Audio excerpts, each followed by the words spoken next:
So this morning I have the privilege of speaking with Paolo Pilladi as well as Greg Lindo, a director and co-writer, writers for the film Last Call, which is out March 19th in select theaters and on demand.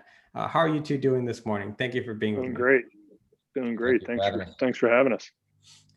First off, I want to congratulate you guys on a really heartfelt film that I really enjoyed. Let's start off. Do you guys want to tell me a little bit about the project, where it started, and also what people can expect from the film? Yeah, that'd be great. I think people can expect from the film like just a good laugh and a good time, and to feel like, you know, it's okay to smile. We've just had a pretty rough year here between the pandemic and everything else, and you know, we're excited to be able to deliver a little bit of levity to the world at this point. The project started initially, I really got lucky meeting with Paolo. A friend of a friend introduced the two of us. Prior to that, me and a couple of friends, Billy Riley and Michael Baughan, kind of started compiling the stories that made up the script. And it wasn't until we got in touch with Paolo that we were able to sit down, and he was really able to kind of formulate the script into a better, more cohesive story. And then Paolo, you want to take it from there, how we got to here? Yeah, sure. So we, you know, after the script was ready, we were able to bring it to one of my producing partners, DJ Dodd, who then brought it to Rob Simmons. And it steamrolled from there, you know, that we were able to cast it. They cast it, I should say, within a month. And then we were off and running. I think it's a real testament to your guys' work as well as the cast that you guys ended up with. But one thing I thought that was very successful about the film is how through the film you learn about the neighborhood, and towards the end, I as a viewer actually started feeling as I was part of the neighborhood. I felt that the pacing was slow enough to where I felt like I was hanging out with the guys. And I really enjoyed that aspect of the film. Can you talk about that neighborhood feel that you guys got with the cast? Yeah, that's awesome. Yeah, so for us, Paolo and I are from neighboring neighborhoods just outside of, I'm just outside of Philadelphia. He was within the city limits. And we were bordered really by just like a creek and a golf course from where we lived from one another. So it was very important to us from the onset that the neighborhood was actually a character in this film. So I'm glad to hear your feedback. Yeah, you know, I think it also helped that Jamie Kennedy, for example, also grew up in the town that we're portraying. And, you know, Zach McGowan, for example, you know, grew up in and around an Irish pub that his family owned in New York City. Which was really, you know, that kind of stuff's helpful because you're right, for us, Greg and I both, and then it was important to us, but then it had to be important to them, right? To make it work. You know, the real trick with casting this thing so quickly was, and I talked to the actors about this, getting them, you know, these characters have known each other their entire lives and can finish each other's sentences. And so there was a real effort put into allowing them to talk over each other and have this feeling that you are kind of plopping into a bar stool right next to these guys.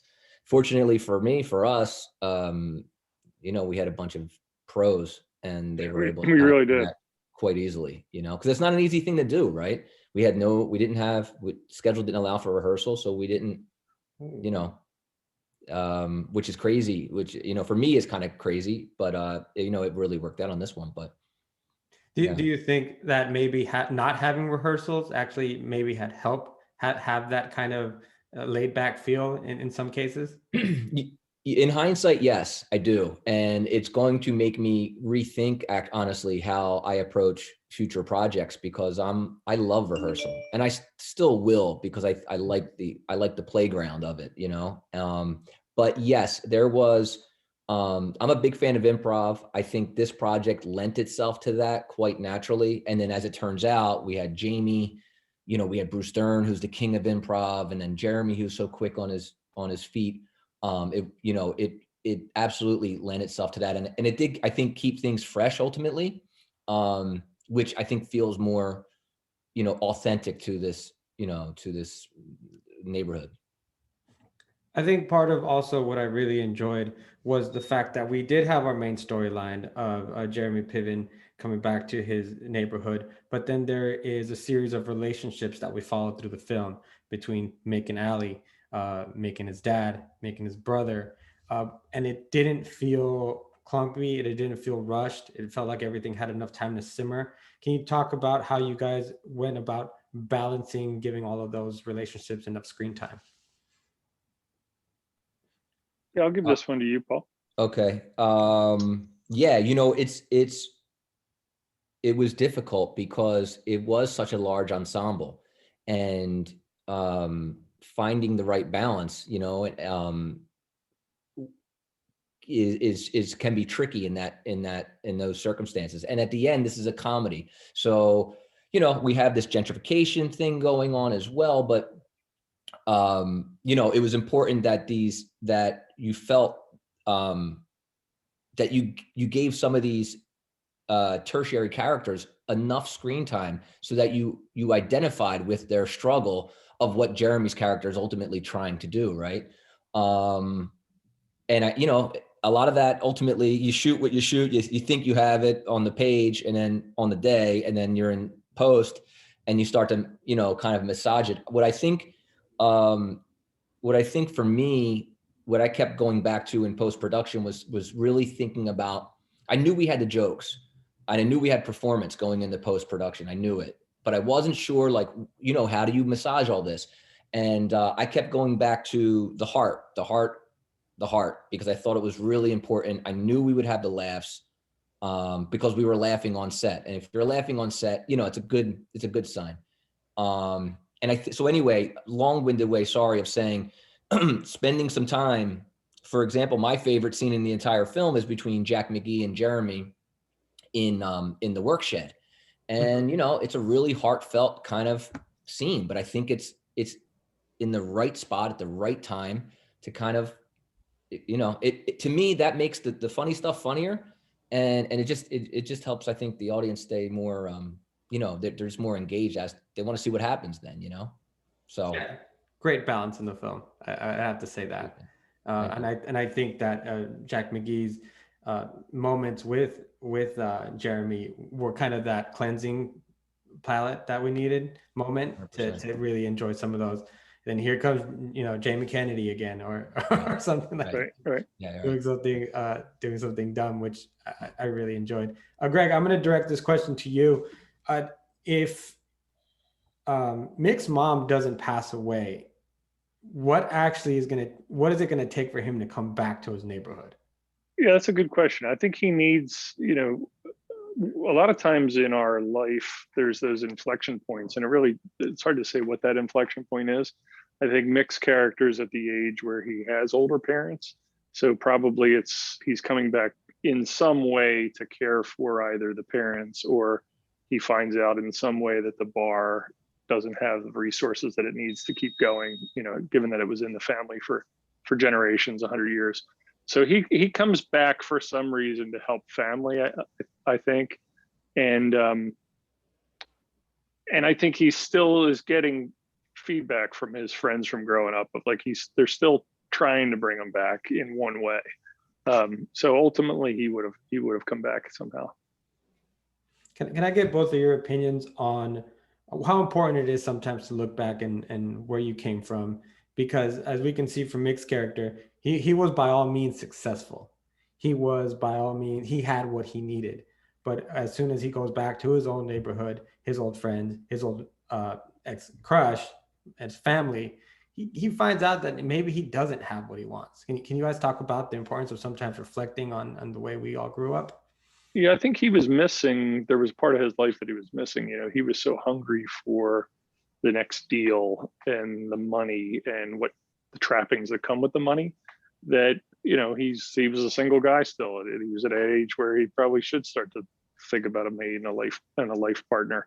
So I think for me personally, I spent my entire life before the age of 22, just trying to figure out how do I get educated and get out of this neighborhood. And it wasn't until I was able to get older and more mature that I reflected back and said, you know what, that's actually what made me who I am. And I've got to try to give more and give back to where to my roots. Yeah, I think to piggyback off of what Greg's saying, and I agree with pretty much everything. And one of the things that initially attracted me to the script, Greg's first draft, was this shared upbringing of a working, you know, I'm very proudly, I think we both are, of working class backgrounds. And I think about that now, you know, and you think about delivering a film during a pandemic. Films are hard enough to kind of get to where we're getting to on Friday, and then this added, you know, the added what this last year was. And my entire work ethic comes from my background, and I don't know any other way than to just put my head down and work, sometimes to a fault, right? But yeah, to me, I think it's very relatable. It's really has been eye-opening to see how relatable that is to so many people of, you know, yeah, you know, I have so many people I've talked to recently that have had a chance to screen it. It reminds me of, it's bringing them back to something, a piece of nostalgia, or realizing that some of their best and longest, if they're fortunate enough, relationships in their lives were from childhood, you know, before things got complicated with money and anything else. And that's kind of what Jeremy, you know, Mick's character is, you know, kind of figures out. Is there anything wrong with being satisfied with what you have? Like some of these characters we see who don't really seem like they have much, but they're happy and they're okay with it. Yeah, you know, it's eye-opening. A lot of times you go into a situation and you think, oh, it's so unfortunate these people don't have something that you have. And it's not unfortunate. It's not unfortunate because they don't know maybe what's out there, but they also, you know, these characters that Mick grew up with, they know the value of friendship, of honesty, of sticking by one another. And that's really kind of all they need. And that I reflect back to my childhood. You know, our parents were busy. They were both working. They were out of the house. There was a lot of unattended time where you kind of just had to figure things out, and you almost, you and your friends were raising each other, and your friends' parents were helping raise you. And like, it was truly a kind of a community and neighborhood that was raising us. And that's not a bad thing. Now, some people took bad decisions and went the wrong way, but for the most part, we were there to kind of be that safety net for one another. You know, I think it's Patty's character says, when they kind of find out about down at the shore, and they find out about the this casino thing, you know, what if we didn't want to go anywhere? You know, what if we didn't want to leave? And I think that's an eye-opening moment for Jeremy's character too, because he's thinking, you know, he's doing the right thing, going to get them, you could sell your house, whatever. And it gets back to when we were writing and revising the script. I had mentioned to Greg, I really think that these guys need to be middle-aged. They need to be set in their in place. Like, it's real. I think it's really important for that to be the case, because I think it also then hits harder when, and I'm seeing it now where I live, people that are stuck between not being able to afford where they live any longer, but then not having enough, you know, resources to move anywhere else.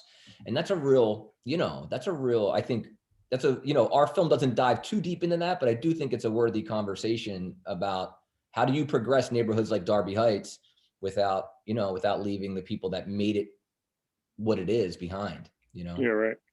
Oh, that is a terrible place for me to drop this, because it seems like that could be a whole other great conversation. And gentlemen, I appreciate your time. I appreciate the conversation. Thank you so much. Congratulations, like I said, on a great film. It is something that we do need right now. And I hope many people get to watch it this weekend. Thanks so much. All right, you guys take care and have a good day. You too. Take care.